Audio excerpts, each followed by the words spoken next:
everyone. Mwaramutse mwese. I'm Martina. Ninjye Martina. I'm volunteer from South Korea. Ndi umukoranabushake waturutse muri Korea y'Epfo. I'm leaving on next Saturday. Ndasubira iwacu kuri uyu wa gatandatu. It is grace of God to share my testimony before I go back to Korea. N'ubuntu bw'Imana rero ngiriwe gusangira ubuhamya namwe mbere yuko nsubira iwacu muri Korea. I never thought of becoming GNC member. Sinigeze ntekereza ko nzaba umukoranabushake. Nor did I want to. Uretse ko nta n'ibyo nashakaga. At the time, I didn't have a good relationship with the church. Icyo gihe sinari mfite n'ubusabane n'itorero. So when I became an adult, igihe rero nari ntangiye gukura, I immediately left the church nahise mva mu itorero. and never thought I would come back. Natekereje ko ntazanarigarukamo. But by the grace of God, ariko ku bw'ubuntu bw'Imana, I met the samonim of my church who opened my heart to the church again. nahuye n'umufasha w'umushumba mu rusengero nabarizwagamo, ni we wamfashije gufungura umutima ngo nongere nsabane n'itorero. And I decided to join GNC. Maze mpera ubwo nanzura no kuba umukoranabushake. Through this, I received salvation also. Maze binyuze muri ibyo mboneraho no kwakira agakiza. I cannot explain everything because of time, Ntabwo nabwira urwo rugendo rwose bitewe n'impamvu y'igihe. but I can say this was only by the grace of God. Uretse kuba navuga ko byose byakozwe n'ubuntu bw'Imana bwonyine. Choosing to join GNC Guhitamo kuba umukoranabushake was huge decision and challenge for me. byari umwanzuro munini cyane, ndetse n'ibintu bihatana nanjye cyane. Before I stayed in church out of obligation, mbere nabaga mu itorero mbihatiwe, but GNC was my choice, uretse ko ubukoranabushake byaba amahitamo yanjye. so everything felt different. Rero buri kimwe cyambereye ikinyuranye. I had only one goal in GNC life. Nari mfite intego imwe ku gukorana ubushake. I really wanted to experience God. Nashakaga ngo nzabone Imana. One day during town service, Buri munsi umwe binyuze mu iteraniro, Pastor Ann told us Pastor Hana aratubwira ati, we needed to read the Bible. uyu munsi dusabwe gusoma Bibiliya. His word reached my heart in a way rero iryo jambo avuze rinshyika mu mutima, they had not before. mu buryo ntabyumvaga mbere. He said if we read the Bible 15 pages a day, yaravuze ngo nidusoma Bibiliya paje 15 ku munsi, we could read the whole Bible twice during GNC life. mu gihe cy'ubukoranabushake bwacu tuzabusoza dusomye Bibiliya inshuro ebyiri yose. Although I had heard this message so many times, nubwo ibi nari narabyumvise inshuro nyinshi, it had never really struck me until then. ntabwo byari byarankozeho kugeza kuri uwo munsi. I thought if I don't read the Bible now, najya mvuga ngo nk'ubu ntasomye Bibiliya, when will I ever read it from cover to cover? nzayisoma ryari kuva ku itangiro kugera ku iherezo. So I started reading. nanzuye gutangira gusoma. Now I'm on my third time reading through the Bible. ubu ni inshuro yanjye ya gatatu ndi gusoma Bibiliya yose. The first time I didn't understand much, bwa mbere ntacyo numvisemo, so I simply read. narasomye byonyine. But God continually showed me certain verses in a surprising way.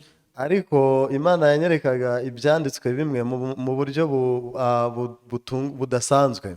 Even though I was reading without much thought, nubwo nayisomaga nta bitekerezo byinshi nyisomana, some verses would stand out hari imirongo imwe yanzagamo and give me strength. bikanampa ingufu mu mutima. Through those verses, byanyura muri iyo mirongo, I could feel God's presence.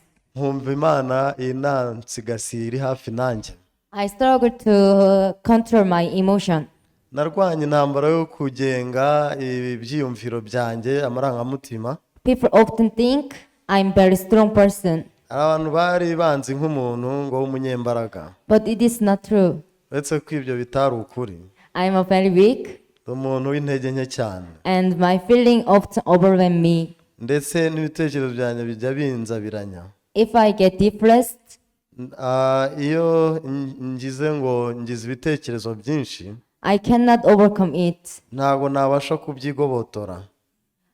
I used to avoid dealing with it Najyaga mbyibuza by hanging out my friends kubwo kugendana n'inshuti zanjye and just waiting for it to pass. cyangwa nkabirinda ngo bizijyane.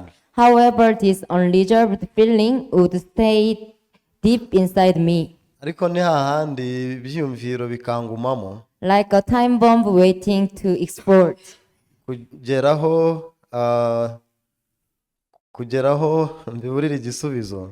Reading the Bible, I gradually learned how to handle my emotion. Gusa gusoma Bibiliya byamfashije uko nagenga ibitekerezo byanjye. As I read, I noticed that my feeling would come down Igihe nasomaga numvaga intekerezo zanjye zicubye and my thoughts would become more positive. ndetse ibitekerezo byanjye bikanajya mu mujyo mwiza. Pastors also help shape me. Abapasiteri nabo bamfashije gutyara. Before coming here, I had heard GNC could be my turning point. Nzino numvise ko ubukoranabushake bwanjye buzaba uburyo bwanjye bwo guhinduka. But I thought it was impossible. Mbanza gutekereza ko bitazashoboka. But now if I get the chance to share my testimony, ariko nk'ubu mbonye amahirwe basangiza ubuhamya bwanjye, I say that GNC life has indeed been my turning point. nshobora kubahamiriza ko ubukoranabushake nakoze bwabaye uburyo bwanjye bwo guhinduka. GNC life has brought amazing changes in me. Ubuzima nabayeho bukoranabushake bwazanye impinduka idasanzwe muri jye. I feel my heart is growing. Nibwiye ko ndetse n'umutima wanjye wagutse. When I did things my way, igihe nakoraga ibyanjye mu buryo bwanjye, I was always exhausted. nahoraga numva namutse. But now I have a God who can overcome everything. ariko ubu mfite Imana imbashisha kurenga buri kimwe cyose. I have a limitation, ngira imbibi, but God can handle them easily. ariko Imana ibasha gukemura icyo kibazo binoroshye cyane. It is by grace that I am learning about such a powerful God.